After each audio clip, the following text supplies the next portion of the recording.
In this video, I'm going to show you how to differentiate content by using Google Draw to present content in a different way.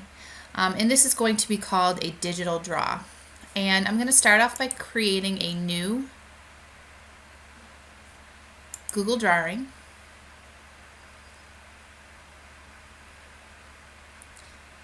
And the content that I'm presenting to my students is in the subject of science, and we're learning about the life cycle of a frog. So I'm going to change my title here. And the first thing I'm going to do is select a background image. So I'm going to go to either Insert Image here, or just click this icon right here. And I'm going to actually look for a frog image.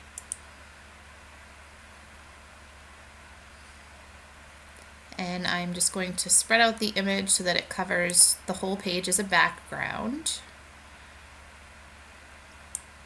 And I'm going to go to Image Options, and I'm actually going to adjust the transparency so that I will be able to read text over this guy, like so.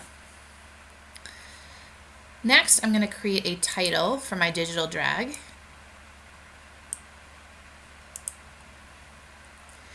And the purpose of my digital drag is to actually take content and allow students to pull out keywords and drag them into the content. So it's kind of like a multifaceted activity. So not only do students have to know keywords, but they are also needing to understand or comprehend what they're reading in order to drag those keywords into place. You could use this for anything. So I started off with my initial text, and what I'm actually going to do is just make this larger, like so.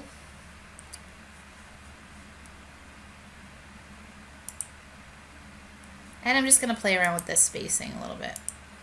And I want to leave some space on the side for my key terms.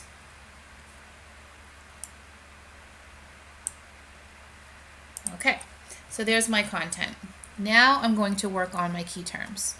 I'm going to again click text box and create a box for my first key term.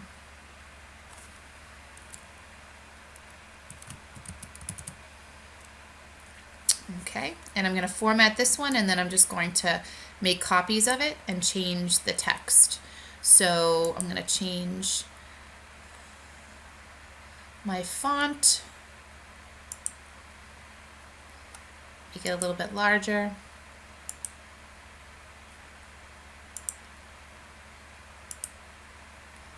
And then I'm going to center it.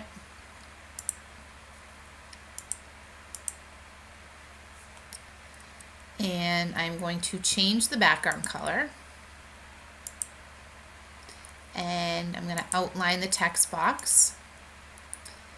And I'm also, make the line thick, going to do a dashed line. It just calls it out a little bit more. So there you go. All right, so now I have my initial key term, and I'm just going to copy that and paste it. Okay, drag this one down and change my term.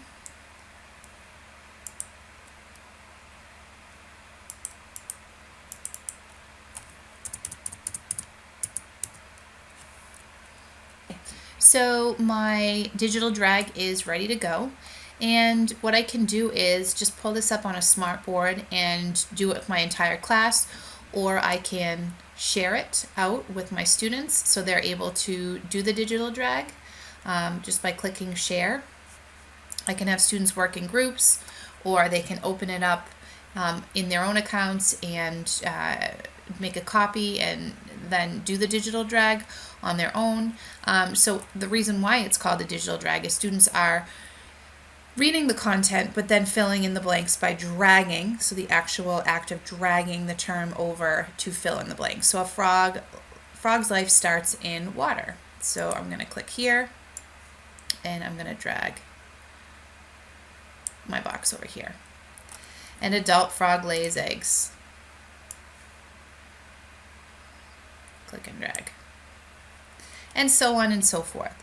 So you can get a feel for the fact that this is a unique and interesting way to deliver content that you might otherwise be reading in a textbook. So it kind of switches it up a little bit to scaffold the learning and differentiate how your students are receiving the content.